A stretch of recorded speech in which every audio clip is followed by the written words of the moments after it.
Yo, what's going on YouTube? Doom49 here, bringing you a post commentary, doing it aggressive, and I'm going to be talking about knowing your maps and knowing your environment. And look at this, right off the bat, I'm doing a quick flank in the time zone, getting close to that last 1 second, and I get in, and look at this part. This guy has no clue I'm behind him. Take him out, go up the stairs, and notice another guy up there that I can easily take out. Why? Because I went on the flank route, and the enemy had no clue I was coming in from behind. And look at this guy, he just runs right into my knife, and I take him out. Now look at this part. After you take 3 guys out, they're going to see you on the death cam, they're going to know where you're at, and they're going to want to kill you. So you quickly have to change your spot, try to destroy that death cam, and by destroy it, I mean make it hard for the enemy to know where you're at. And that's what I did, and I figured, you know what, best idea is to go for the MCOM, especially since I looked at my min-map, and it looked like I had a clear opening to run to this house where the MCOM is. I threw another sensor ball out there. That's not a tennis ball, that's a sensor ball. And look at my mini-map, it's blinking, letting me know how many enemies are coming up. And look at this guy who's just looking for me, and I made him do a barrel roll on top of that MCOM.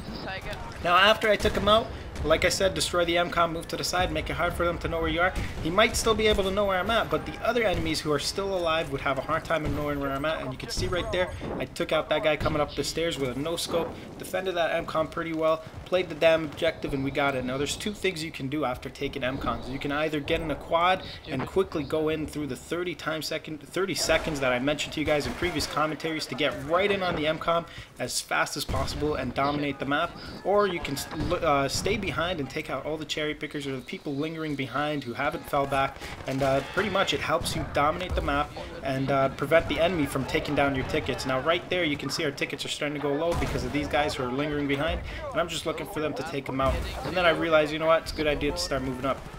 Now, a big thing I want to point out to you guys is this might be my last commentary before Battlefield 3 comes out, where I'll be doing some Battlefield 3 commentaries, and it's going to be the beta that comes out, so I'm going to be doing a lot of commentaries on that. And last I checked, it was Operation Metro and not Caspian Border, so I'm kind of disappointed about the fact that there's no jets involved that I'm going to be using to do a commentary on that. But you know what?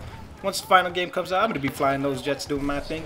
Now, but getting into here, again, going for the next flank point. That guy completely did not see me because I'm going on the flank. He might have just barely missed me, but it was enough for me to just get in and go in behind enemy lines. And now look at this. One of my teammates is dead. Pay attention to that part. Squad mate is dead.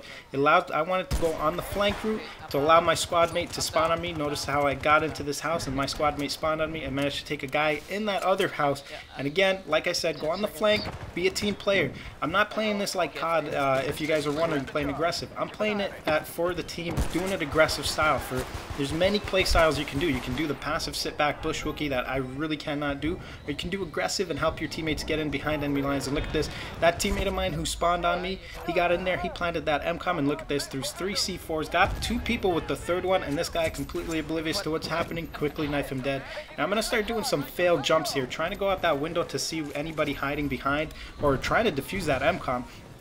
Failed a couple of times and finally got it right there. And look at this spotting right here. This is kind of like a wall hack or whatever if you guys think about it, because I could see him through that wall and quickly take him out. I end up failing here.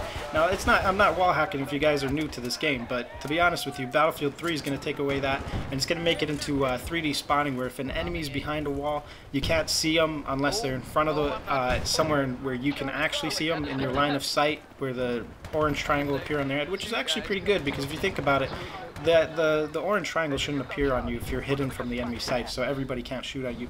But you know what, let's see how it turns out. So I'm going to be doing the commentaries on Battlefield 3 like I mentioned, and right here I'm just looking for these guys that I shot earlier that ended up falling back. I couldn't find where they went, and I'm like, you know what, let's go around. And then I realized my team's not going for that MCOM, nobody's near it, I gotta go for it. There is one of my teammates down there, but I think he's going to get taken out soon enough, and I'm quickly getting in on the flank right here. Get into this MCOM. Now pay attention to this part. I'm not only looking around for the enemy, I'm also looking at my minimap, and it let me know that this house was the cleanest house to get into where no enemy was around, and this guy completely oblivious, took him out. Look at this, throw in some C4 and take out that guy because I heard him on the bottom there. Now I'm going to go back down there, and I'm like, let's throw in some more C4 to provide as much explosives to keep the enemy away from it. That's like all you got to do, really, for defending that MCOM. You don't have to run out there and stand on it like John Bravo or Captain America. You just got to be there to lay some suppressive fire, even if it's explosives, to hide, to scare the enemy back. And that's what I did there, and I got taken out right there. By a guy using a Sega. That's pretty noob, and he got taken out as well. Now, I'm going to spawn again on one of my teammates, but I think this sums it up right here, because I'm going to end up going on the last flank here and try to get in behind enemy lines. But to end things off, I want to thank everybody for subscribing, and if you guys want to game it up with me, join my Steam group. I'll be in the description below, and follow me on Twitter, because I do like some Twitter feeds where you guys can actually game it up with me and do some voice chat rather than just game it up with me and not be able to do a voice chat with me. And I actually will do, I'll be recording it and posting it up. But anyway, that sums it up here, and there's a scoreboard I'm going to quickly flash, and that ends up here. See you guys around.